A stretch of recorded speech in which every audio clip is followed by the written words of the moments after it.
저는 최근에 염려함으로 어려운 경험을 했습니다. 사역자가 어떻게 염려할 수 있을까라고 생각할 수도 있겠습니다. 하지만 저 또한 한 명의 하나님의 도우심이 없이 살 수 없는 연약한 피조물이기에 염려로 머리가 아픈 적이 있었습니다. 그 염려의 내용은 자녀에 대한 것이었습니다. 하나님께서 저의 가정에 언약의 선물로 새 자녀를 주셨습니다. 그 자녀들을 바라볼 때마다 하나님께 감사하는 마음을 가지게 됩니다. 하지만 이 험한 세상을 보니 자녀들에 대한 염려가 생기는 겁니다. 세상에는 자녀들의 믿음을 빼앗아가는 것이 너무나 많은데 라는 생각이 들었습니다. 텔레비전을 보아도 그 내용에는 난폭한 장면들이 많이 등장합니다. 이 아이들에게 되도록이면 EBS와 같은 유익한 프로그램만 보여주려고 합니다.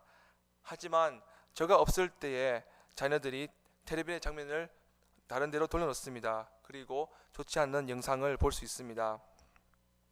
요즘 초등학생들을 보면 거의 모든 친구들이 핸드폰을 소유하고 있습니다. 우리들은 이 친구들이 도대체 핸드폰에서 무엇을 보고 있는지 알 수 없습니다. 그냥 추측할 뿐입니다. 저는 가끔씩 교회 안에서 초등학생들이 폭력을 휘두르는 게임을 하는 것을 봅니다. 그 친구들에게 하지 말라는 충고를 해도 듣지 않습니다. 그리고 그 친구들이 나중에 다른 친구들과 노는 모습을 보면 거칠게 노는 모습을 봅니다. 이런 모습을 보면 어느 부모든지 자녀의 미래에 대해서 염려하게 되는 것이 당연한 것 같습니다. 저희들의 삶에는 이런 것 외에도 염려거리가 참 많습니다. 경제적인 문제로, 건강의 문제로 염려하는 분들도 계실 겁니다. 하지만 이런 저희들에게 성령님께서는 사도 바울을 통하여 저희들에게 말씀해 주십니다. 염려하지 말라고 하십니다. 오히려 주님께서는 우리에게 염려를 이겨낼 수 있는 방법들을 친히 말씀해 주십니다. 오늘 저녁 함께 우리 삶에 은밀히 들어와 고통을 주는 염려의 질병을 어떻게 극복할지를 알아보는 시간이 되기를 소망합니다. 우선 빌립보서는 바울이 로마에 있는 감옥에 잡혀 있을 때 쓴 편지입니다. 그는 신라와 함께 점치는 노예 소년에게 다가갔습니다. 그리고 그로부터 그에게 붙어 있던 귀신을 쫓아내었습니다. 하지만 바울과 신라는 감옥에 투옥되고 말았습니다. 왜냐하면 그 소년을 통해 돈을 벌고 있었던 상인이 더 이상 돈을 벌지 못하게 되었기 때문입니다. 이 일로 바울은 소송을 당했습니다. 그리고 감옥에 갇히게 되었습니다.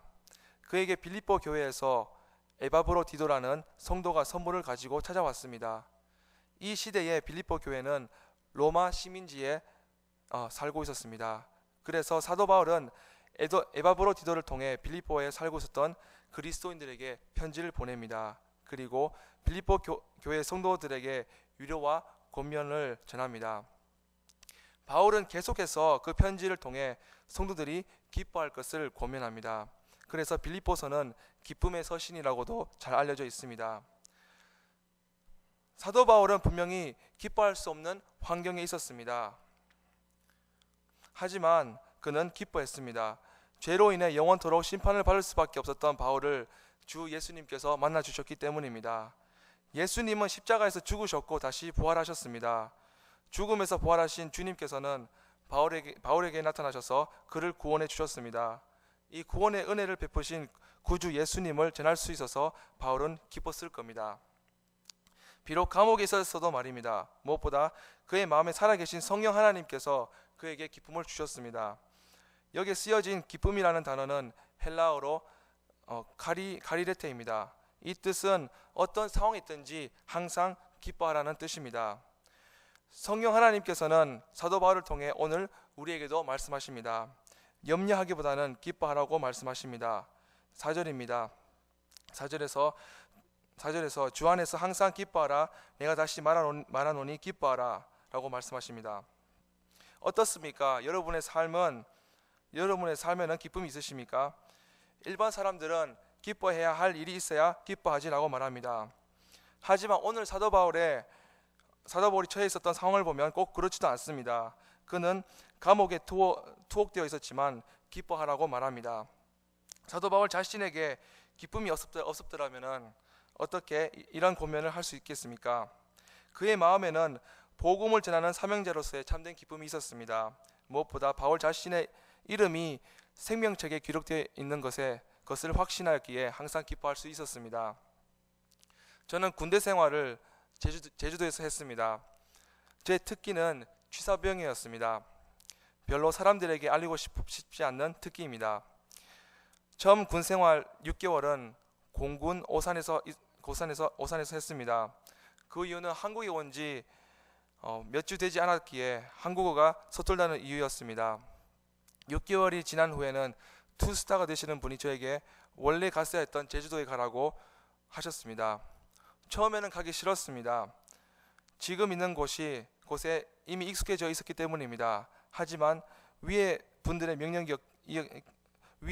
명령이니 갈 수밖에 없었습니다. 그때부터 참된 취사병의 삶이 시작되었습니다. 밤낮 쉬지 않고 일을 해야만 했습니다. 어디에 나가지도 못하고 똑같은 테두리 안에서 계속해서 갇혀 있어야만 했습니다. 처음에는 마치 감옥에 있는 것처럼 느껴질 때도 있었습니다. 하지만 그곳에 있는 동안 일을 하면서 아직 교회에 가본 적이 없는 후임들을 만나게 되었습니다.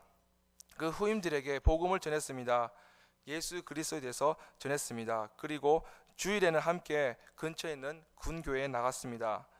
군 안에서의 일은 고달팠지만 나의 구주 되시는 예수님을 전할 수 있어서 너무나도 기뻤던 기억이 납니다.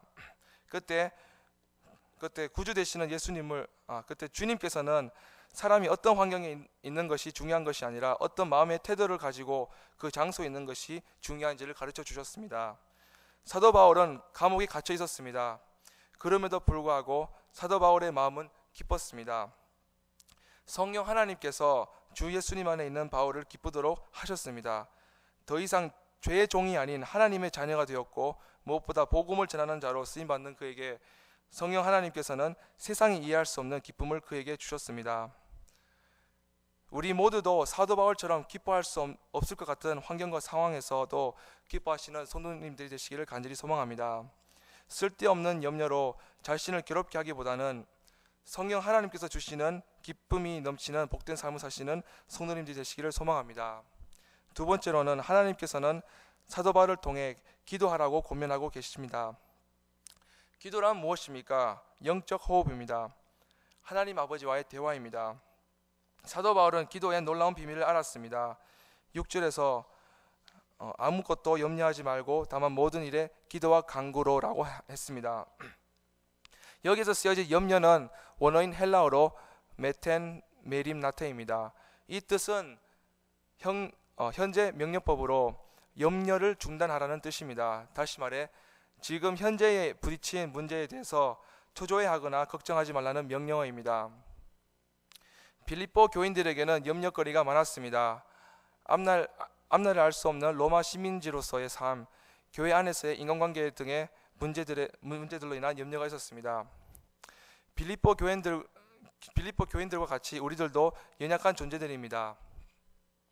어릴 때에는 스스로 모든 일을 할 수 있다고 착각했었습니다. 하지만 나이가 하나둘 먹다 보면 스스로 할 수 없는 것이 훨씬 더 많음을 인식하게 됩니다. 그렇지만 사실 스스로가 연약한 것을 깨닫는 것은 하나님께서 주시는 은혜입니다. 왜냐하면 그때야 비로소 이 세상의 창조주이시자 왕이신 하나님을 진심으로 찾게 되기 때문입니다. 그리고 주님께 기도하게 되기 때문입니다. 사도 바울은 감옥이라는 어려운 환경에 있었습니다.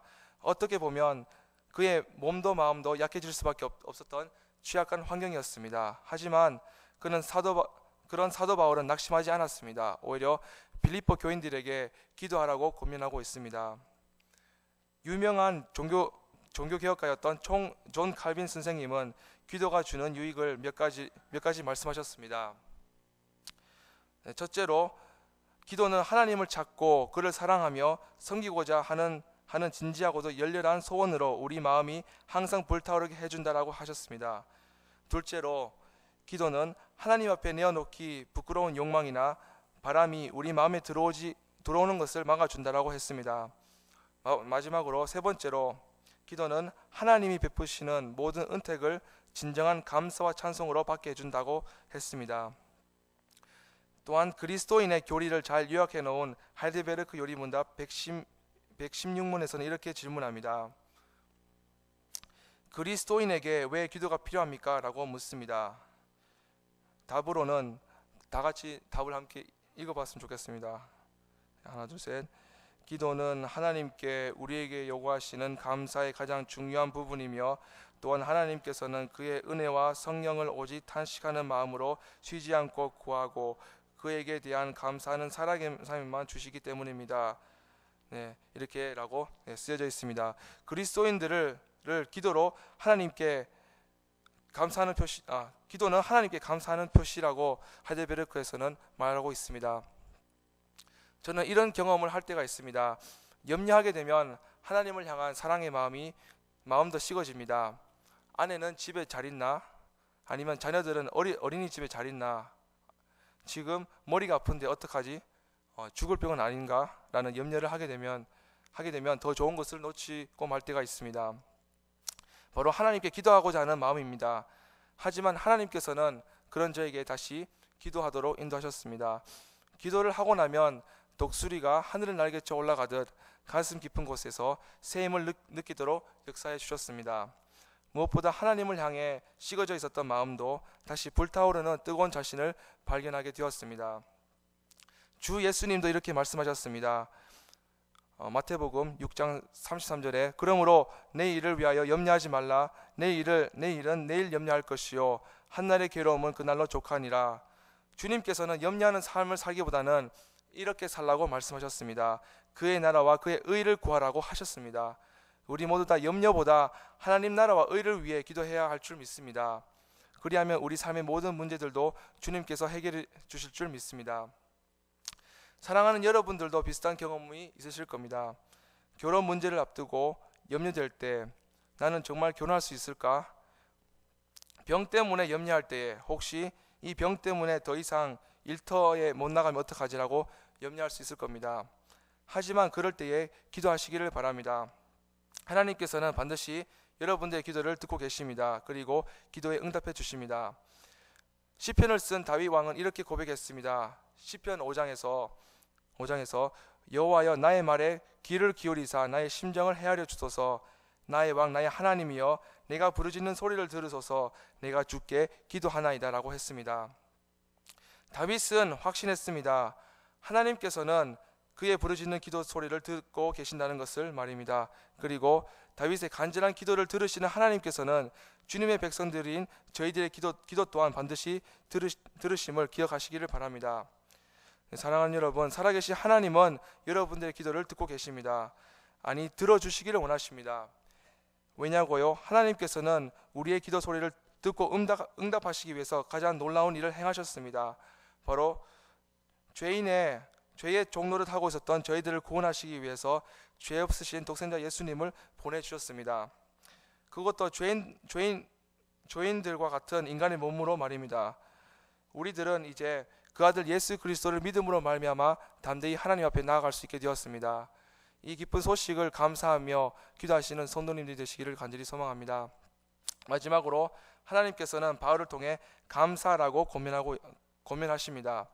6절 후반부에 너는 구할 것을 감사함으로 하나님께 아뢰라고 합니다. 그런데 왜 감사라고 하셨을까요?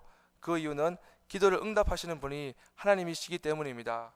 하나님은 거짓이 없으신 가장 선하신 분이십니다. 그렇기 때문에 하나님은 우리의 기도를 반드시 들으신다는 확신을 가질 수 있습니다. 따라서 감사는 하나님을 향한 믿음의 표현입니다. 이미 하나님께서 모든 기도를 응답해 주실 줄 믿고 감사하는 마음으로 기도하는 겁니다. 무엇보다 서울시민교회 성도님들과 모든 그리스도인들은 하나님께 마땅히 감사해야 할 이유가 있습니다. 그것은 하나님께서 죄와 비참 가운데 있었던 저희들을 자신의 아들을 십자가에 희생시킴으로 구원의 은혜를 베풀어 주셨기 때문입니다. 어느 날 아버지와 아들이 말을 타고 숲속의 길을 가고 있었습니다. 아버지는 아들은 아버지를 찾으러 가는 길이었습니다. 몇십 마일을 간 다음에 드디어 부자는 반갑게 만났습니다. 얼마나 반가운지 부둥켜 안고 기뻐했습니다. 그때 아들이 아버지께 이렇게 말을 겁니다. 아버지, 참 우리 하나님의 은혜에 감사하지요. 이 말에 아버지는 궁금해서 까닭을 묻습니다. 아들이 하는 말이, 제가 지금 아버지를 찾으러 오는 도중에 나무 뿌리에 걸려서 말이 3번이나 쓰러졌어요. 그런데 저는 한 군데도 다친 데가 없어요. 얼마나 하나님 앞에 감사한지 몰라요. 라고 아들이 말했습니다. 그 말을 들은 아버지도, 그래, 참 할 일이구나. 그런데 나도 감사하자구나. 내가 너를 찾아오는 도중에 내 말은 한 번도 나무 뿌리에 걸려서 쓰러진 적이 없으니 얼마나 감사하냐. 참 우리 하나님께 감사하구나. 라고 그렇게 말했습니다. 어떤 부자 이야기에 나온 감사에 대한 예화입니다. 우리는 지금 감사를 잃어버린 시대에 살고 있습니다. 감사보다는 불평과 원망이 더 많은 시대에 살고 있습니다. 입는 것, 먹는 것은 전에보다 더 좋아졌습니다. 하지만 감사하는 마음은 줄어드는 시대에 살고 있습니다.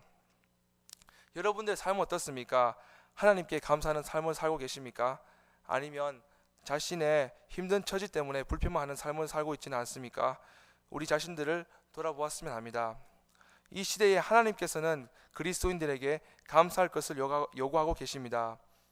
감사할 수 있는 환경이나 상황이 아닐지라도 감사하기를 원하십니다. 왜냐하면 감사가 바로 구원받은 참된 그리스도인들의 삶의 모습이기 때문입니다. 오늘 저녁에 함께 기도했으면 좋겠습니다.